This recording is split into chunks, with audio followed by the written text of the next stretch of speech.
नमस्कार जय जगन्नाथ पुणी थे आ गोटे वीडियो को स्वागत। आज डिस्कसन करवा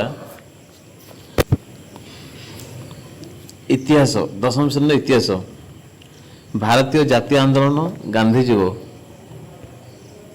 प्रथम अध्याय प्रथम पाठ भारतीय जातीय आंदोलन में गांधीजी आविर्भाव केतक परीक्षा उपयोगी सर्ट क्वेश्चन दिज्व से नोट कर रख जो दशम हाफेल परीक्षा सरला आनुआल परीक्षा को 101% एक क्वेश्चन आसो टिके ध्यान देव आ लिखि रख पढ़ापढ़ी कर। प्रथम क्वेश्चन केबे गांधीजी प्रथम इंग्लैंड जाइथिले? केबे गांधीजी प्रथम इंग्लैंड जाइथिले? एक नंबर उत्तर होची 1888 ख। द्वितीय क्वेश्चन शीघ्र डिस्कशन करिवा।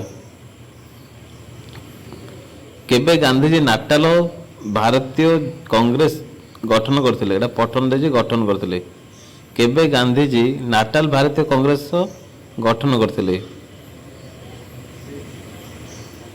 उत्तर होची 1894।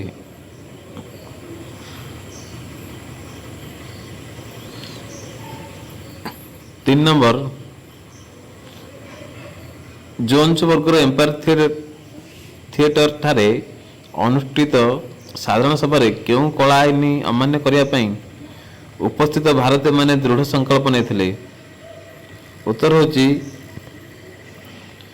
घ भारत मान निज आंगुली छाप थिबा पंजीकृत प्रमाणपत्र सबुले निज सहित बहन करने बाध्यतामूलक। ये आईन विरुद्ध से लड़ी समस्ते। 4 नंबर प्रश्न होची केबे जोन्सबर्गर एम्पायर थिएटर ठारे दक्षिण आफ्रिका सरकार कला आईन विरुद्ध रे भारत मानकर एक साधारण सभा अनुष्ठित होइतिला? उत्तर होची 1906।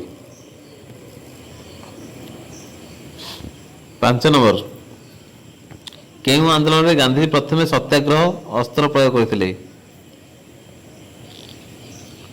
उत्तर होची दक्षिण आफ्रिका रे 1906 ख्रीष्टाब्द इंग्रेज मानक विरुद्ध संगठित आंदोलन रे।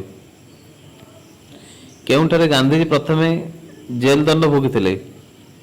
उत्तर होची जोन्सबर्गर।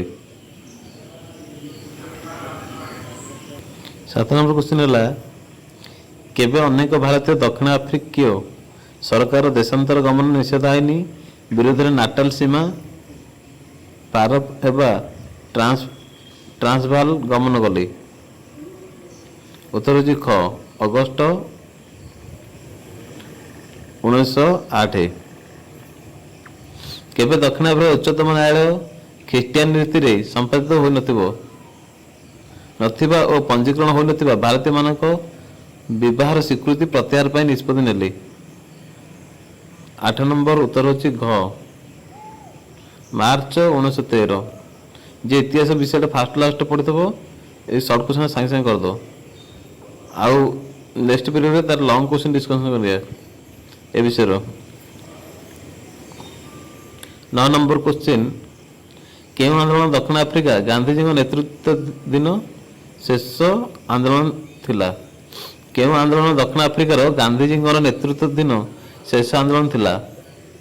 उत्तर होची ख्रीष्टियान रीति अनुसार संपादित हो नथिबा और पंजीकरण हो नथिबा भारतीय विवाह स्वीकृति प्रत्याहार विरोध आंदोलन।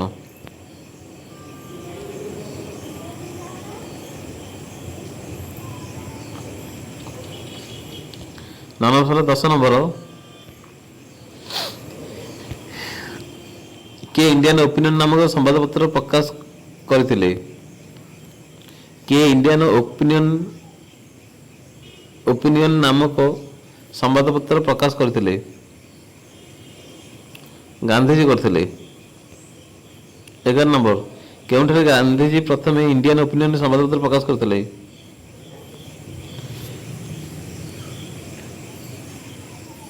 11 नंबर घ नाटाल ठारे केबे गांधीजी इंडियन ओपिनियन संवादपत्र प्रकाश करते? 12 नंबर ख 1894।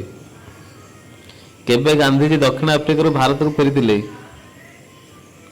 13 नंबर ग जनवरी 1915। क्या गांधीजी राजनीतिक गुरु भाव ग्रहण करते? गोपाल कृष्ण गोखले को। 14 नंबर सरला। नेक्स्ट आरंभ करें 15 नंबर किए गांधीजी को महात्मा आख्या प्रदान करते? किए गांधीजी को महात्मा आख्या प्रदान करते? महात्मा गांधी लिखा हो महात्मा आख्या किए प्रदान करते? 15 नंबर उत्तर है ख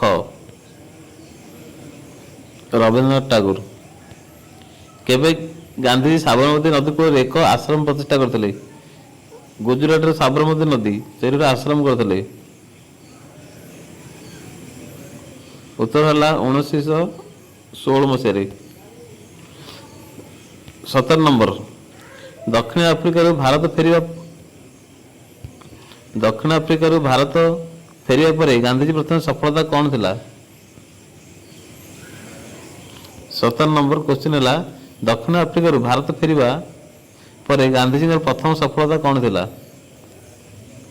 उत्तर होची घ इंग्रेज उपनिवेश गुड़िक भारतीय मानक नियुक्तिर समाप्ति। 8 नंबर केउंटी भारत में गांधीजी द्वारा संगठित प्रथम आंदोलन थिला? चंपारण आंदोलन।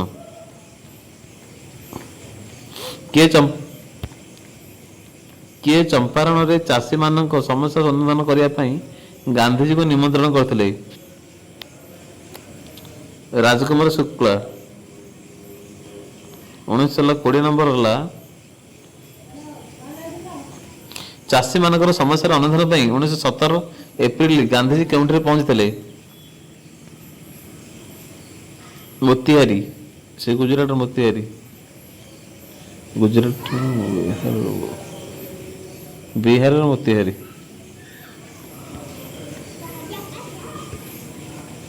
क्वेश्चन नंबर चंपारण ठारे इंग्रेज मालिक द्वारा चाषी मान बेआईन भाव आदाय कर अर्थर शतकड़ा केते भाग से फेराई दि जाता? 21 नंबर उत्तर है ग 25 भाग। 22 नंबर किए खेड़ा आंदोलन रे गांधीजी जड़े मुख्य सहयोगी थिले? इंदुलाल जागिंग। 23 नंबर खेड़ा आंदोलन सफलता गभीर भाव प्रभावित हुई किए गांधीजी जड़े प्रधान अनुगामी होते? 23 नंबर घ वल्लभ भाई पटेल। 24 नंबर केउं आंदोलन गांधीजी नेतृत्व में भारत प्रथम सफल अहिंसा आंदोलन थिला? चंपारण आंदोलन।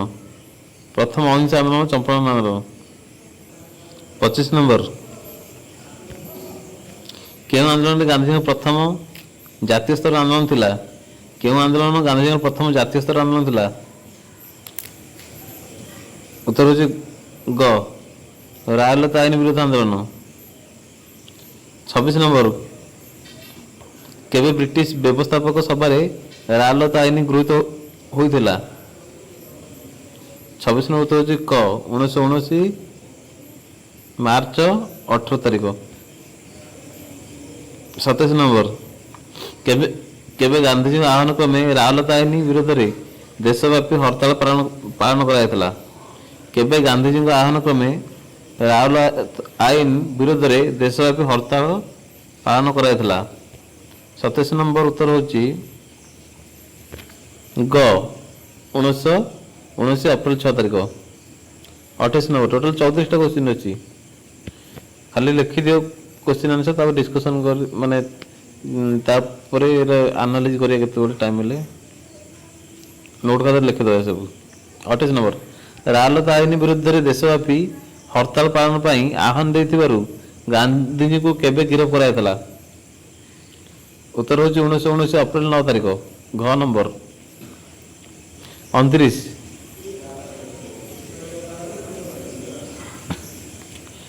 କେବେ ଡକ୍ଟର ସତ୍ୟପାଲ ସୈଫୁଦ୍ଦିନ କିଚଲୁଙ୍କୁ ଅମୃତସରଠାରେ ଗିରଫ କରାଯାଇ ଫଳରେ ରାଓଲାତ ବିରୁଦ୍ଧ ଆନ୍ଦୋଳନ ଏକ ହିଂସାତ୍ମକ ରୂପ ଧାରଣ କଲା। 1919 ଅପ୍ରେଲ 10 ତାରିଖରେ ଗାନ୍ଧୀଜୀଙ୍କ ବିରୋଧ ହେଲା। କେତେ 1919 ଅପ୍ରେଲ 9 ତାରିଖରେ 1910 ତାରିଖରେ ଡକ୍ଟର ସତ୍ୟପାଲ ଡକ୍ଟର ସୈଫୁଦ୍ଦିନ କିଚଲୁ ଗିରଫ କରାଗଲା, ଯାହାଫଳରେ ହିଂସାତ୍ମକ ହେଲା। ଆଉ 29 ହେଲା। 23 ନମ୍ବର କ୍ୱେଶ୍ଚିନ୍, ଜାଲିଆନୱାଲାବାଗ ହତ୍ୟାକାଣ୍ଡ କେବେ ସଂଘଟିତ ହୋଇଥିଲା? 1919 ଅପ୍ରେଲ 13 ତାରିଖ। 31 ନମ୍ବର, କେବେ ଗାନ୍ଧୀଜୀ ରାଓଲାତ ଆଇନ ବିରୋଧ ଆନ୍ଦୋଳନ ପ୍ରତ୍ୟାହାର କଲେ? 1919 ଅପ୍ରେଲ 18 ତାରିଖ। 32 ନମ୍ବର, କୌଣସି ପ୍ରକାରେ ଭାରତୀୟମାନେ ସରକାରଙ୍କର ପୈଶାଚିକ ପ୍ରବୃତ୍ତିକୁ ଗ୍ରହଣ କରିବା ପାପ, ଏହା କିଏ କହିଥିଲେ? ଏଇଟା ଗାନ୍ଧୀଜୀ ହିଁ କହିଥିଲେ। 33 ନମ୍ବର, କିଏ ଜାଲିଆନୱାଲାବାଗ ହତ୍ୟାକାଣ୍ଡ ପରେ ଇଂରେଜ ସରକାରଙ୍କ ବର୍ବରୋଚିତ କାର୍ଯ୍ୟରେ ପ୍ରତିବାଦ ସ୍ୱରୂପ ନାଇଟ୍ ପଦ ତ୍ୟାଗ କରିଥିଲେ? Rabindranath Tagore. Last number 34 number, Jallianwala Bagh ହତ୍ୟାକାଣ୍ଡ ପରେ କିଏ ସରକାରଙ୍କ ବର୍ବରତା କାର୍ଯ୍ୟରେ ପ୍ରତିବାଦ ସ୍ୱରୂପ କାଇଜର ଇ ହିନ୍ଦୀ ଉପାଧି ତ୍ୟାଗ କରିଥିଲେ? ଗାନ୍ଧୀଜୀ। କାଇଜର ଇ ହିନ୍ଦୀ। ଏହିପରି ସବୁଜ ବିଷୟର ସର୍ଟ କୋଶ୍ଚିନ୍ ପ୍ରାକ୍ଟିସ୍ କରିବା, ଆଉ ସବୁଜ ବିଷୟର ସର୍ଟ କୋଶ୍ଚିନ୍ ହିଁ ଦେବା। ଚ୍ୟାନେଲ ସବସ୍କ୍ରାଇବ କରିବ ଓ ଲାଇକ୍ କରିବ। ଧନ୍ୟବାଦ।